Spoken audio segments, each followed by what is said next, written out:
तो friends, Bhavya classes में आपका एक बार फिर से हार्दिक स्वागत। जैसा कि आप सभी जानते हैं, आप सभी के अभी अर्धवार्षिक की परीक्षाएं समाप्त हो चुकी है, तो अर्धवार्षिक का पेपर भी हम सॉल्व करेंगे। लेकिन उससे पहले आज आप लोग देख रहे हैं कि न्यू पेपर जो 2024 का पैटर्न है उसको हम सॉल्व करने वाले हैं। यानी कि जो ब्लूप्रिंट अपने गवर्नमेंट ने अपने को दिया है उसको आज हम सॉल्व करते हैं। तो बिना समय खराब किए बढ़ते हैं हमारे प्रश्नों की तरफ। देखें, पहला हम लोग देखें इसमें क्या दे रखा है। माध्यमिक शिक्षा बोर्ड जो आपको दे रखा है 2024 का एक नमूना प्रश्न पत्र है। ये आपके लिए क्या है? एक नमूना प्रश्न पत्र है। नमूना प्रश्न पत्र का मतलब इसी पेपर के बेस पे आपको अपने एग्जाम की तैयारी करनी है कि कैसे कैसे प्रश्न वहां पे आने वाले हैं। तो देखो, समय आपको दे रखा है। एग्जाम में आपको समय मिलेगा 3 घंटे 15 मिनट का। 3 घंटे 15 मिनट में आपको ये ध्यान रखना है, जाते ही पहले अपना काम अच्छे से रोल नंबर लिखना, सब्जेक्ट लिखना, विषय कोड लिखना, उसके बाद निश्चिंत होकर पेपर को पढ़ना। उसके बाद आपको यह ध्यान रखना है कि आपका पेपर पूरा 80 नंबर का है, यानी कि 20 नंबर आपको सेशनल स्कूल से भेजे जाएंगे और 80 नंबर का पेपर आपको देना है। अब देखें, सामान्य निर्देश की बात करें तो क्या बोला? परीक्षार्थी सर्वप्रथम अपने प्रश्न पत्र पर अपना नामांकन अनिवार्यतः लिखें। यानी कि जो आपको प्रश्न पेपर दिया जाएगा उस पर भी आपको अपना नामांकन यानी कि रोल नंबर आपको लिखना है। फिर देखें, सभी प्रश्न हल करना अनिवार्य है, यानी कि आपको प्रश्न एक भी छोड़ना नहीं है, आपको सारे प्रश्न करने होंगे। फिर देखें, प्रत्येक प्रश्न का उत्तर दी गई उत्तर पुस्तिका में लिखें। उत्तर आपको सिर्फ कहां लिखना है? उत्तर पुस्तिका में लिखना है। कोई भी बच्चा या कोई भी स्टूडेंट अगर प्रश्न के पेपर जो मिल रहा है उसके ऊपर अगर आंसर लिखता है तो वो गलत है, क्योंकि पेपर पे प्रश्न आप जो दे रखे हैं उसको सिर्फ प्रश्न है। उत्तर आप अपने उत्तर पुस्तिका में लिखें। पेपर में लिखने से आपके ऊपर कोई कार्रवाई भी हो सकती है, तो पेपर पे आप कुछ भी नहीं लिखें। जिन प्रश्नों में आंतरिक खंड है उन सभी के उत्तर एक साथ ही लिखें। आंतरिक खंड का मतलब क्या होता है? जैसे सेक्शन ए, सेक्शन बी ऐसे दे रखे हैं तो उनको आप एक साथ करें। जैसे कई बार होता है ना, प्रश्न एक में 3 पार्ट हैं तो आप प्रश्न एक का पहला कर लिया, दूसरा बाद में करते हो। ऐसे नहीं करना है, तो एक साथ करो, नहीं तो उसको बाद में करें।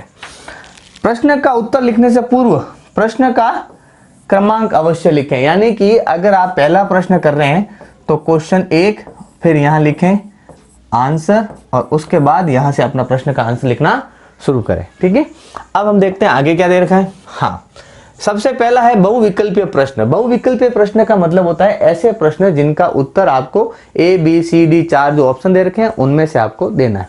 तभी आज हम देखते हैं हमारा पहला बहुविकल्पीय प्रश्न क्या है। संख्याओं 96 और 404 का हमें मसप क्या होगा ये फाइंड आउट करना है। और अगर इंग्लिश में बात करें तो HCF of numbers 96 and 404 will be, यानी कि इन दोनों संख्याओं का HCF क्या होगा। तो ध्यान से सुने, हमें 4 ऑप्शन दे रखे हैं, लेकिन हम चारों ऑप्शन में से नहीं, हम अपने हिसाब से सॉल्व करते हैं। तो पहली बात आपको दे रखा है 96। क्या दे रखा है? 96। यहां आपको कोई विधि नहीं बोला कि यूक्लिड विभाजन से निकालो, कैसे निकालो, आप नॉर्मल तरीके से भी निकाल सकते हो। तो मैं यहाँ पे 2 का भाग देता हूँ। 2 चौक 8, 1 बज गया, 2 आटे 16, फिर से 2 का दिया, 2 दूनी 4, 2 चौक 8, फिर 2 का दिया, 2 एकम 2, 2 दूनी 4, फिर 2 का दिया, 2 छिंग 12, फिर 2 का दिया, 2 तिया 6 और फिर 3 का दिया, 3 एकम 3। अब ध्यान से सुनना, 96 को मैंने लिखा 2 into 2 into 2 into 2 into 2 into 3। देखो यहाँ हमारे पास कितने थे? 3 और 2 5, ये रहे आपके 3 और 2 5 और एक 3 और लास्ट में हमारे पास क्या है? 1। अब अगर मैं बात करूं, हमारे पास दूसरा नंबर जो दे रखा है कितना? 404। तो यहां लिखते हैं 404 और यहां पे हम 2 का भाग देते हैं तो आपके पास आ जाएगा 202। क्या आएगा? 202। देखें, 404 जब आप 2 का भाग देंगे तो 2 दूनी 4, 2 दूनी 4, फिर से 2 का भाग देंगे 101 और यहाँ पे भी 101 का भाग दे दीजिए, कितना आ जाएगा? 101। यानी यहाँ आप 404 के जो अभाज्य गुणनखंड करेंगे वो 2 इंटू 2 इंटू 101 इंटू 1। तो आप देखें दोनों के अंदर कॉमन कौन आ रहा है? सिर्फ ये एक पेयर कॉमन आ रहा है।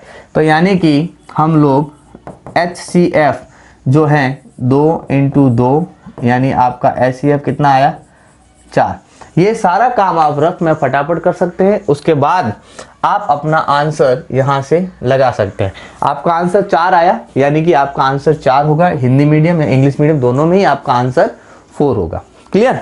अब हम बढ़ते हैं हमारे अगले प्रश्न में, देखें क्या है।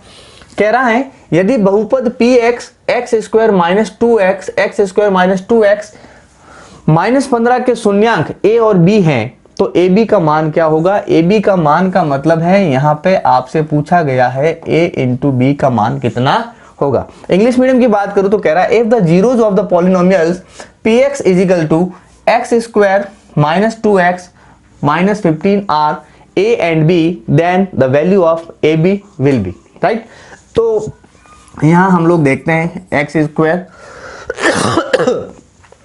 स्क्वायर माइनस 2x माइनस 15 बराबर 0। तो क्या इसको ऐसे लिखा जा सकता है x square minus 5x plus 3x minus 15 बराबर 0। आप सबको पता होगा कि बीच वाले के हमें टुकड़े करने होते हैं, जो हमने यहाँ पे ये टुकड़े किए, ठीक है।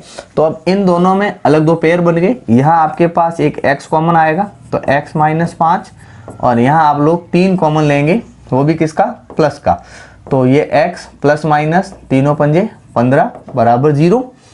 तो x माइनस 5 और x प्लस 3 बराबर 0, यानी कि एक बार आप x माइनस 5 बराबर 0 करेंगे और एक बार आप x प्लस 3 बराबर 0 करें तो x बराबर तो आएगा यहाँ पे 5 और यहाँ x बराबर आएगा आपके पास माइनस का 3। तो हमारे पास दो वैल्यू आई a और b। तो हमें अब प्रश्न में क्या पूछा गया है, a b पूछा गया है। तो हम क्या करेंगे 5 गुणा b का मान माइनस 3, यानी 5 इंटू 3 हो गए 15 प्लस माइनस माइनस। तो हमारा आंसर होना चाहिए माइनस का 15।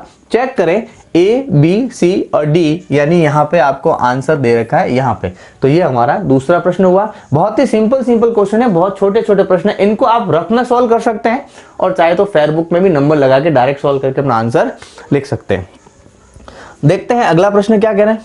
देखें बहुत ही सिंपल क्वेश्चन, 2 3 4 5 6 का औसत माध्य ज्ञात करना। औसत माध्य, औसत का मतलब क्या होता है, राशियों का योग बटा राशियों की संख्या। तो ध्यान से सुने, यहां पे हमारे पास 2, यानी कि इंग्लिश मीडियम देखें तो क्या पूछ रहा है, कि एवरेज पूछ रहा है। The average mean of the 2 3 4 5 6, यानी कि 2 plus 3 plus 4 plus 5 plus 6, total number कितने हैं 1 2 3 4 5। तो यहां पे लिखें 5, 6 और 4 10, 10 और 5 15, 15 और 5 कितने हो गए 20, 20 बटे 5 तो काट दोगे तो आंसर आपके पास कितना आ जाएगा 4। तो ऑप्शन 4 आपको यहाँ पे मिलेगा, हिंदी मीडियम में भी यही मिलेगा। तो इस प्रकार से ये औसत का एक सूत्र है, बहुत ही छोटा सा सूत्र है। टोटल नंबर जो भी दे रखी है वो और टोटल नंबर ऑफ नंबर्स जो है उसको आप भाग दे दें तो आपको आंसर मिल जाएगा। तो हम बढ़े हमारे अगले प्रश्न में, देखें क्या कह रहे हैं। यदि 2x प्लस वाई बराबर 6 हो तो इसे संतुष्ट करने वाला युग्म होगा, यानी कि if 2x plus is equal to 6 then the pair to the satisfy this will be. मतलब ये जो पेयर दे रखे हैं इन पेयर के अंदर आपको a, यानी कि एक तो वैल्यू x है और एक आपकी वैल्यू क्या दे रखी है y दे रखी है। तो वो x और y रखने पे आपके 6 आता है या नहीं। तो इन क्वेश्चंस को करने के लिए आप आसानी से कोई भी ऑप्शन ले सकते हैं। जैसे मैं ऑप्शन सी ले रहा हूं, ऑप्शन सी ले रहा हूं, क्यों ले रहा हूं देखते हैं। अभी देखो ये 2 इंटू एक्स, एक्स की जगह मैं रखूंगा 2 प्लस वाई, वाई की जगह पे भी अपने को 2 दे रखा है बराबर में 6। तो 2 2 जा 4 प्लस 2 इज इक्वल टू क्या आया 6। इसका मतलब हमारा ये आंसर सही है। अगर मैं ऑप्शन कोई भी दूसरा लेता तो 2 into 1 plus 1 is equal to 6, 2 1 जा 2 प्लस 1 इज इक्वल टू 6। ये हो सकता है क्या, पॉसिबल ही नहीं है। तो ये ऑप्शन हो नहीं सकता। सेम ऐसे ये भी नहीं हो सकता और ये भी नहीं हो सकता। तो हमारा आंसर क्या होगा 2, हमारा क्या हो जाएगा आंसर होगा। देखें हमने 4 क्वेश्चन कर लिए, चारों क्वेश्चन बहुत ही सिंपल थे। हमने कोई बड़ा क्वेश्चन का फॉर्मूला यूज में नहीं लिया। अभी देखो बहुत ही सिंपल है। यदि एपी का प्रथम पद आपको दे रखा है 6 और सारों उत्तर 3 तो आपको एपी ज्ञात करना है। यानी if the first term of AP is 6 and common difference is equal to 3 then AP will be। आप सबको AP का एक बहुत ही शॉर्ट फॉर्मूला आपको बुक में दिया गया होगा। AP क्या होता है, AP होता है A plus D, A plus 2D, A plus 3D dash dash dash so on चलता है। तो A की वैल्यू आपको दे रखी है कितनी 6, फिर 6 प्लस सारों अंतर आपको दे रखा कितना 3, तो यहाँ पे क्या होगा 6 + 3, 6 + 2 × 3 एंड 6 + 3 × 3 सो ऑन चलेगा। तो ये आया आपके पास 6, 6 और 3 हो गए आपके पास 9, 6 + 2 3 जा 6, 6 + 3 3 जा 9। तो यहाँ देखें 6 9, 6 और 6 हो गए 12, 6 और 9 हो गए आपके पास 15 डैश डैश डैश। तो ये आपका यहाँ पे क्या बना आंसर। तो ये आपको देखना है कि अपने कहाँ दे रखा है। देखो 3 पहला ऑप्शन देखो 6 9 12 एंड 15 हमारा पहला ही ऑप्शन इसका क्या हो जाएगा आंसर होगा। यहाँ पे सारे माइनस में आ रहे हैं, ये होगा नहीं। ये 4 से स्टार्ट हो रहा है, होगा नहीं। ये 3 से स्टार्ट हो रहा है, होगा नहीं। तो हमारा आंसर क्या है ओनली 4, ये ऑप्शन हमारा राइट होगा। तो ऐसे क्वेश्चंस को आप थोड़ा बहुत सॉल्व कर लेंगे तो आपका आसानी से आंसर होगा। यहाँ पे आप कोई भी एग्जूम तुक्का नहीं मारे, हर बार तुक्का राइट नहीं होता। हालांकि 15 क्वेश्चन आपके अबसद के हैं, तो ये उन लोगों के लिए हैं जो इधर उधर से ताक जा करके पहले में आंसर क्या है बी सी अब लगा लेंगे, लेकिन वो पास नहीं होंगे, फिर वो खाली नंबर 1 2 नंबर ले आएंगे। निम्न में से कौन सी समरूपता की कसौटी है? समरूपता की कसौटी का मतलब क्या है? नॉट अ क्रिटेशन ऑफ सिमेट्री, यानी कि आपको दो कोई भी ट्रायंगल दे दे। अब इसका नाम रखें P Q R A B C। समरूप यानी कि क्या होता है? त्रिभुज P Q R और त्रिभुज A B C। अगर ये आपको प्रूफ करना है तो इनमें से कोई एक रूल जो है वो, इसमें 3 रूल तो काम करते हैं, एक रूल काम नहीं होता। तो पहला क्या होता है, इससे ये इक्वल होगी, यानी कि साइड टू साइड ये और ये इक्वल हुई तो भी साइड ये और ये अगर आपके आगे इक्वल समरूप हुई तो ये आपके एक तो नियम बनता है ट्रिपल एस का, जो कि ये है अपना यहाँ पे दे रखा है, देखो ट्रिपल एस ये दे रखा है ट्रिपल एस का, भुजा भुजा भुजा ये तो होता ही है, यानी कि साइड साइड साइड तो हो सकता है। उसके बाद अगर कोई बोले कि ये एंगल इस एंगल के साथ, ये एंगल इस एंगल के साथ, ये एंगल इस एंगल के साथ, तो उसके हिसाब से हमारा कौन, ये तो होगा ही नहीं, भुजा कौन भुजा, ये तो अलग चीज हो गई। हमारे पास ये ऑप्शन हो जाएगा। तो ये दोनों ऑप्शन हो गए। अब हम क्या कह रहे हैं, भुजा कौन भुजा, यानी कि आपके पास आपको पता है कि दो भुजा और एक कोण आपका बराबर हो सकता है, लेकिन कभी भी एक कोण और ये इस तरह से हमने नहीं पढ़ा, इसलिए ये हमारा इसका नियम नहीं होता है। आप जैसे कोई भी ट्रायंगल बनाओगे, यहाँ पे एंगल बनाया, यहाँ पे बनाया, तो ये और ये भुजा आपस में बराबर हैं, तभी ये वाला कोण आपका क्या होगा बराबर होगा। तो ये आपका नियम बन सकता है, लेकिन ये वाला नियम आपका नहीं बनता है। ठीक है, तो ये हमारा इसका आंसर क्या होगा, ये वाला कोण भुजा भुजा इसकी कसौटी नहीं है। फिर देखें, ये तो बहुत ही सिंपल प्रश्न है, मध्य बिंदु का पूछा है। बिंदु ए मान दे रखा है, बिंदु बी का मान दे रखा है और ए बी का मध्य बिंदु पूछा है, यानी कि mid point of A B. तो आप सबको पता है x1 + x2 बटा 2, y1 + y2 बटा 2। x1 ये रहा और x2 आपका 0 बटे में 2, फिर y1 ये रहा 0 और y2 आपका 4 बटे में 2। 4 और 0 हो गया 4 बटे 2 और ये भी हो गया 4 बटे 2। काटोगे तो आपके पास आंसर आएगा 2 और 2, जो कि ऑप्शन सी में आपको यहाँ पे मिल जाएगा। तो ये मध्य बिंदु का सूत्र है। ये सूत्र आपको अगर याद होगा तो ये क्वेश्चन आपको करने में आसानी होगी। देखें नेक्स्ट क्वेश्चन क्या कह रहा है, त्रिभुज एबीसी में बी आपका एक समकोण है और आपको बोला गया कि cos A बराबर आपका 3/5 हो तो sin A का मान क्या होगा। तो देखें ये त्रिभुज B आपको बोला गया समकोण, ये रहा समकोण, और अब cos A तो ये A और यहां पे हम ऊपर ले लेते हैं C, ये क्या हो गया C हो गया, यहां ले लेते हैं C, तो ये थीटा हो गया हमारे पास। तो ये आपका लंब होगा, ये आपका आधार होगा, ये आपका कर्ण होगा। अब आपको दे रखा है cos A बराबर 3/5। आप सबको एक नियम याद होगा, लाल बटा कका और cos थीटा के अंदर कौन आता है, आधार बटे कर्ण, यानी ये आपका आधार है और ये कर्ण है।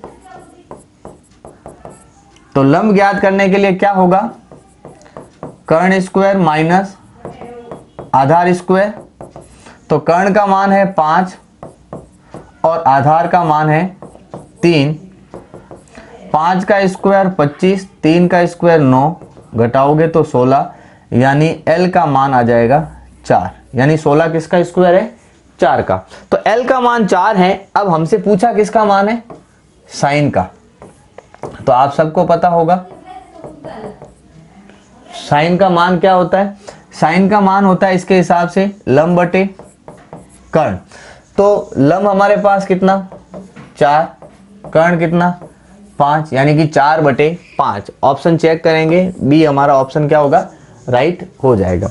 तो इस प्रकार हमने हमारे 8 प्रश्न कर लिए, बहुत ही सिंपल छोटे छोटे क्वेश्चन जिसमें कोई बड़ी चीज नहीं दे रखी है। अगर आप अपने क्वेश्चंस के साथ इजी गोइंग चलते हैं, जैसे बोलता है वैसे करोगे, तो आपके क्वेश्चन बहुत ही आसानी से हो जाएंगे। अब देखें, किसी मीनार की छाया उसकी ऊंचाई के बराबर है। तो ध्यान से सुनना, ये मीनार है, ये इसकी छाया है। ये कह रहा है जितनी मीनार है उतनी ही उसकी क्या है, छाया है। तो दोनों की सेम हो गई। तो अब ये कह रहा उन्नयन कोण, उन्नयन कोण हमेशा यहाँ बनेगा। तो ये कितना होगा, तो ये आपको पता है थीटा के सामने ये क्या होता है, लंब यानी कि परपेंडिकुलर। ये आपके होता है आधार यानी कि बेस। तो आप सबको पता है कि P अपॉन बी यानी कि आधार बटे लंब, यहां पे क्या होगा, देखें आपको दे रखा है लंब, लंब बटे आधार यानी कि P upon B, perpendicular upon base. लंब बटे आधार आपको याद होगा क्या होता है, tan थीटा। अगर याद नहीं रहता है तो ये एक फॉर्मूला है, लाल बटा कक्का। ये तो हिंदी मीडियम वाले याद रखते हैं। अगर इंग्लिश मीडियम वाले याद रखते हैं तो P पंडित बद्री प्रसाद हर हर बोले, ये होता है। हमने ये वाला काम में लिया है। कई लोग इसको पंडित बद्री प्रसाद बोलते हैं, कई लोग ऐसे भी बोलते हैं, पाकिस्तान भूखा पड़ा, हिंदुस्तान हरा भरा, आप कुछ भी बोल सकते हैं। तो हमारे पास यहाँ पे क्या आया, tan थीटा। अब tan थीटा आया है और यहाँ पे देखो लंब का मान x है और इसका मान भी हमारे पास x है, दोनों इक्वल है। तो x upon x is equal to tan theta, और ये दोनों कटेगा तो क्या आएगा, 1 बराबर tan थीटा। और tan में एक मान किसका होता है, आप सबको पता है tan 45 का मान होता है। तो tan 45 यानी कि थीटा की वैल्यू कितनी आ गई आपके पास, 45 आएगी। तो यहाँ से हमारा ऑप्शन क्या होगा, 45 डिग्री हमारा ऑप्शन राइट होगा। कई बच्चे इसको 90 करके आ जाते हैं क्योंकि उनको साइन 90 का मान याद रहता है कि साइन 90 का मान 1 होता है। 1 नहीं, हमारे को यहाँ पे मान लेना है किसका, tan थीटा का, उसके अकॉर्डिंग हमें इसको चलना है।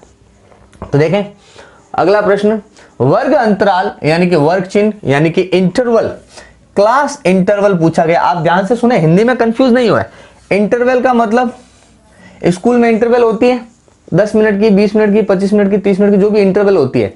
हम इंटरवल क्या कहते हैं, सर इंटरवल क्या था, कितने टाइम का इंटरवल था। अगर 9:30 हुई और 10 बजे खत्म हुई तो इंटरवल हम यूं नहीं बोलते 9:30 से 10:30 बजे तक, नहीं, हम बीच का टाइम निकालते हैं। तो हमारे यहाँ पे भी इसमें इंटरवल पूछा गया है, वो भी किसका, 10 और 25 का। तो सिंपल सा है, 25 माइनस कितना हो जाएगा 10। तो यहाँ पे 25 में से 10 घटा दो तो कितने आए 15। 15 का आपके क्या होगा, इंटरवल इसमें हो जाएगा। दोनों के बीच में आपको सिर्फ ये बताना है दोनों का वर्ग अंतराल कितना है। अंतराल आपके बड़े में से छोटे को घटाओगे तो ऑटोमेटिकली आपके आ जाएगा। ये तो कोई क्वेश्चन ही नहीं हुआ, बहुत ही सिंपल क्वेश्चन है, ठीक है। नेक्स्ट क्वेश्चन देखें, किसी भी वृत्त के व्यास के सिरों पर, पहली बात तो क्या बोला इन्होंने, वृत्त के व्यास के सिरों पर, यानी कि tangent line drawn at the end of the diameter of circle, यानी कि अगर मैं यहां पे एक सर्कल बनाऊं, क्या बनाऊं मैं, यहां पे एक सर्कल बनाता हूं। चलो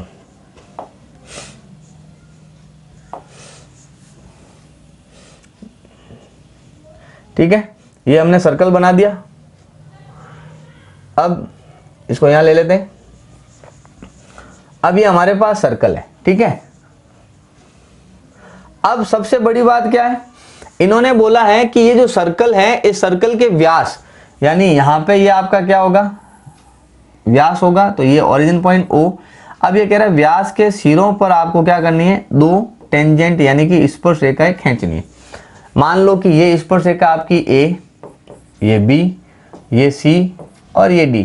तो भैया यहाँ से यहाँ तक की दूरी अगर है तो ये दोनों स्पर्श रेखाएं कैसी होगी, स्पर्श रेखाएं आपस में होती हैं कैसी, आपको सबको पता है, समांतर यानी कि पैरेलल, बिल्कुल सीधी सीधी चल रही है एक रेलवे की पटरियों की तरह से। तो ये आपकी क्या होती है, हमेशा पैरेलल। आपको इसमें सॉल्व नहीं करना, आपको सिर्फ समझना है कि डायग्राम में बनाए, कहाँ बना, उसके हिसाब से इसका आंसर हमें देना है। फिर देखते हैं अगला। भुजा 7 सेंटीमीटर वाले एक घनाकार ब्लॉक के ऊपर एक अर्धगोला रखा हुआ है। आप ध्यान से सुनना, एक घनाकार ब्लॉक, घनाकार ब्लॉक का मतलब क्या होता है, जिसकी चारों भुजाएं क्या होती हैं, सेम होती है, राइट है। अब इसके ऊपर अर्धगोला रख दिया, चलो ये अर्धगोला रख दिया, तो ये अर्धगोले का इधर वाला नीचे वाला हिस्सा हो जाएगा। तो अर्धगोले का अधिकतम व्यास कितना होगा, तो जितनी इसकी भुजा है उतनी तो इसका व्यास है, तो इसका भी क्या होगा, x होगा।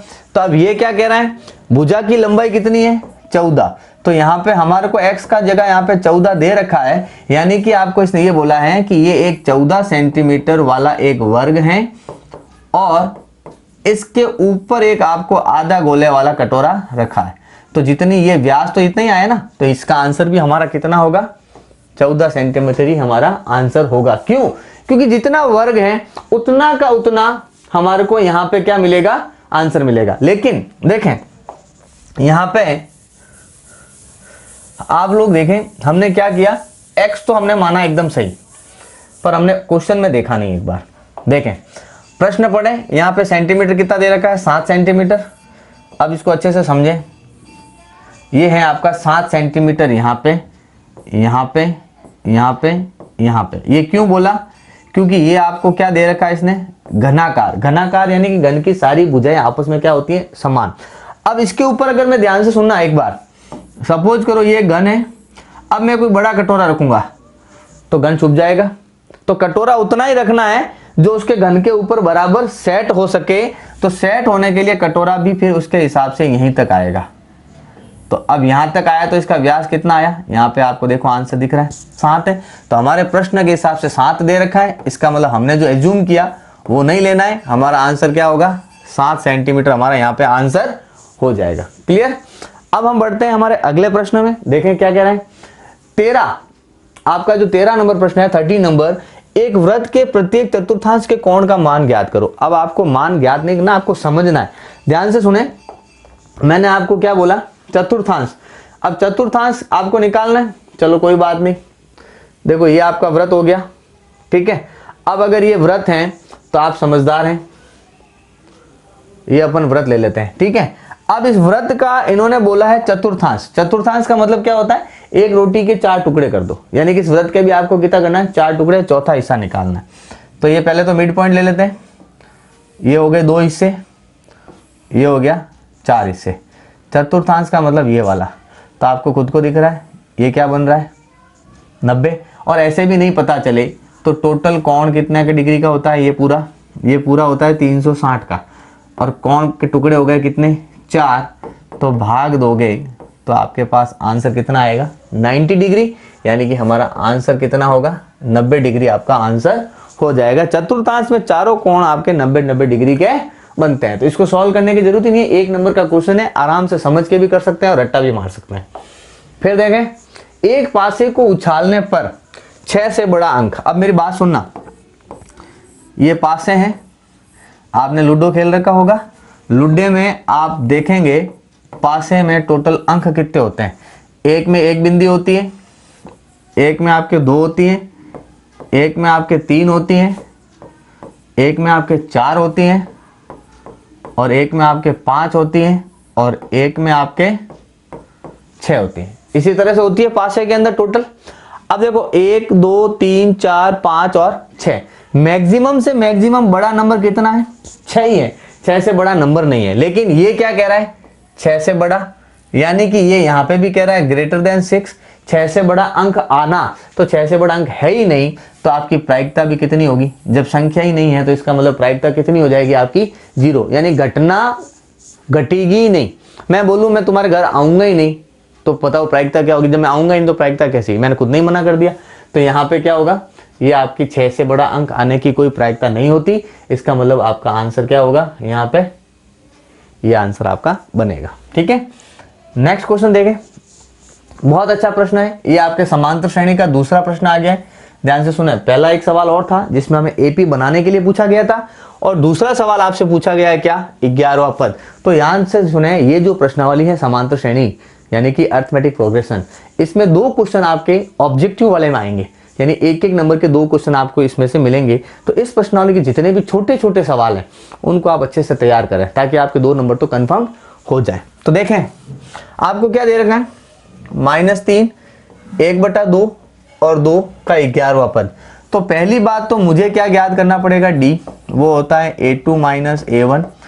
a2 दे रखा है माइनस का 1/2 और ये दे रखा है आपको -3। पहले से ही माइनस है तो हम उसको प्लस कर देते हैं, बटे में कोई नहीं। एलसीएम 2, तो यहाँ आएगा -1 प्लस 2 बार 2 को 3 से गुणा करोगे तो हो जाएगा 6, 6 में से 1 गया तो 5/2। अब आपके पास डी का मान आ गया कितना, 5/2। अब आपसे क्या पूछा है, 11वां पद। तो a11 क्या होता है, a + 10d। तो a का मान आपको दे रखा है -3 प्लस 10 गुणा d का मान कितना है, 5/2। ये 5/2, 2 एकम 2, 2 पंजे 10। -3 प्लस 5 × 5 करोगे 5 25, 25 में से 3 घटाओगे तो आपके पास आएगा कितना, 22। और ये 25 बड़ा है इसलिए निशान भी प्लस का ही आएगा। तो ऑप्शन चेक करें, यहाँ पे पहले ऑप्शन में आपको 22 दे रखा है, यही आपका क्या हुआ, प्रश्न का आंसर हुआ। तो इस प्रकार आज हमने हमारे बहुविकल्पीय प्रश्नों के सारे प्रश्नों को इसमें एक एक वाइज 1 बाय 1 सॉल्व किया। अब हम बढ़ते हैं, हमारा नेक्स्ट क्वेश्चन क्या कहता है, देखें सेक्शन ए में। सेक्शन ए में आपको सेकंड नंबर क्वेश्चन कह रहा है, fill in the blank space in the following question and write your answer sheet. अपनी कॉपी के अंदर लिखना है, पेपर में नहीं लिखना है, यानी कि खाली जगह भरनी। अब ध्यान से सुनना, इससे पहले आपने 15 क्वेश्चन किए ऑब्जेक्टिव, और खाली जगह में भी आपके पास देखें 7 क्वेश्चन है। कितने दे रखे हैं, 7 क्वेश्चन दे रखे हैं। यानी अगर आप ध्यान से सुने तो 15 + 7 यानी 22 क्वेश्चन आपके सिर्फ 15 से 20 मिनट में सॉल्व हो गए, ऐसे क्वेश्चन है। तो 80 में से 22 नंबर के क्वेश्चन तो एक एक नंबर के हैं, अगर उसको भी आप छोड़ देते हैं तो आपके लिए बहुत बड़ा लॉस होगा। मैंने आपको बताए 2 क्वेश्चन आपके समांतर श्रेणी से अबसद में आए, ऑब्जेक्टिव क्वेश्चन में आए। तीसरा क्वेश्चन भी आपके देखो खाली जगह में फिर से मिल गया।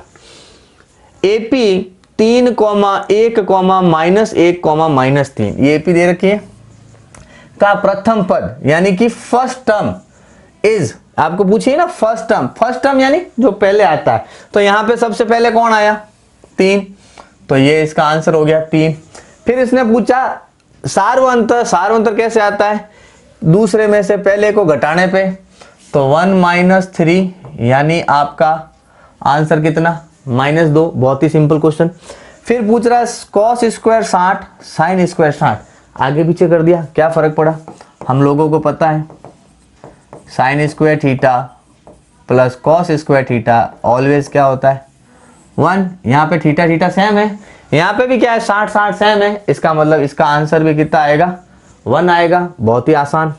एक शंकु की त्रिज्या 6 सेंटीमीटर और ऊंचाई कितनी, 8 सेंटीमीटर। आपसे क्या पूछी, तिर्यक ऊंचाई। आप सबको याद होगा तिर्यक ऊंचाई यानी कि L, रूट में r² प्लस h²। तिर्यक ऊंचाई की त्रिज्या यानी कि 6 का स्क्वायर यानी कि कितना हो जाएगा 36। फिर h यानी कि ऊंचाई कितनी 8 का स्क्वायर कितना 64, दोनों को जोड़ा तो कितना 100, और 100 किसका L आपके वर्ग है 10 का, तो उसकी ऊंचाई कितनी हो जाएगी 10। देखो इतना सा अगर आप रफ में सॉल्व करके अगर आंसर लिखते हैं तो भी आपको 1 नंबर मिलता है। वर्गीकृत आंकड़ों का माध्य ज्ञात करने के लिए सूत्र, अब ये मैं आपको नहीं बताऊंगा, क्यों, अगर आपने पढ़ा है तो आप आराम से खुद इसका आंसर मुझे कमेंट बॉक्स में दें, ठीक है। आप अपनी नोटबुक में ढूंढें, थोड़ा परिश्रम आप भी करें और इसका आंसर मुझे नोटबुक के देखें, उसको अच्छे से याद करें, फिर बिना देखा देख अपने पेपर पे लिख के मुझे कमेंट बॉक्स में उसका स्क्रीनशॉट भेजें, तो मुझे भी लगे कि हाँ आपने इसकी मेहनत से अच्छे से तैयारी की है। अगर कोई भी अगर इस बंदे का आंसर भेजता है, इस क्वेश्चन का आंसर भेजता है, तो उसको मैं नेक्स्ट क्वेश्चन मैं खुद और अच्छे क्वेश्चन और पूछने की कोशिश करूंगा। नेक्स्ट देखते हैं क्या है, ये मैं नहीं बता रहा हूं, आपको खुद को बताना है। फिर देखें, उस प्रेक्षण का मान जिसकी बारंबारता सबसे अधिक होती है उसको क्या कहते हैं? जो सबसे ज्यादा बार आता है उसको हम लोग क्या कहते हैं? ध्यान से सुनना, ज्यादा बार आना, अधिक बार आना। अधिक को हम हिंदी में क्या कहते हैं? बहुत बार। तो बहुत से एक नाम याद रखना है, बहुत से एक नाम बनता है बहुलक। क्या नाम बनता है? बहुलक। तो इसका आंसर क्या हो जाएगा? बहुलक। ये परिभाषा भी है कि बारंबारता के अंदर जो सबसे ज्यादा बार काम में आती है, जिसकी बारंबारता सबसे अधिक होती है, उसे हम बहुलक भी कहते हैं। ठीक है। फिर कह रहा है एक घड़ी की मिनट की सुई द्वारा 1 मिनट में रचित कोण का मान। 1 मिनट में, मेरी बात सुनना, ये एक आपकी घड़ी है, ये 12, यहाँ 6, यहाँ 3, यहाँ 9। ये मिनट की सुई यहाँ है, ये यहाँ से घूम के पूरी यहाँ आएगी तो कितने डिग्री का कोण बनेगा? 360 डिग्री का। और मिनट की सुई पूरी यहाँ से यहाँ घूमने के आने के अंदर कितने मिनट ले लेती है? 60 मिनट। तो मेरे पास, मुझे पता है 360 में 60 का भाग दे दो तो आपके पास 1 मिनट का मान आएगा। यानी 1 मिनट में ये कितने डिग्री का कोण बनाएगी? सिर्फ 6 डिग्री का कोण ही आपका मिनट की सुई बनाती है। फिर देखें, एक असंभव घटना की प्रायिकता क्या? अभी एक थोड़ी देर पहले सवाल था, पासे में 6 से बड़ा अंक आने की प्रायिकता असंभव है, पॉसिबल ही नहीं है। पासे में जब 6 से बड़ा अंक है ही नहीं तो आएगा कहां से? तो कभी भी असंभव प्रायिकता अगर आपसे पूछे असंभव घटना की, तो उसकी प्रायिकता हमेशा क्या होती है? 0 होती है। तो हमें इसका आंसर भी आपको आसानी से मिल जाता है। तो इसके आगे आपके पास कोई भी सवाल खाली जगह का नहीं है। तो टोटल आपके 15 और 7 22 नंबर के क्वेश्चन सेक्शन 1 के अंदर एक एक नंबर के हैं। इसके बाद और भी क्वेश्चन है आपके एक एक नंबर के, जो अति लघुरात्मक में, जो आपका 3rd क्वेश्चन है, उसमें आपको 11-12 क्वेश्चन आपको और दे रखे हैं एक एक लाइन के, जो हम नेक्स्ट क्लास के अंदर आपके साथ डिस्कस करेंगे। आप इनको बैठ के अच्छे से वापस रिवाइज कीजिए, अपनी नोटबुक में लिखिए और एग्जाम से पहले उसको 2-3 बार और प्रैक्टिस कीजिए ताकि आपके अच्छे नंबर आ सकें। मिलेंगे बहुत जल्द अगली क्लास में, तब तक के लिए जय हिंद, जय भारत।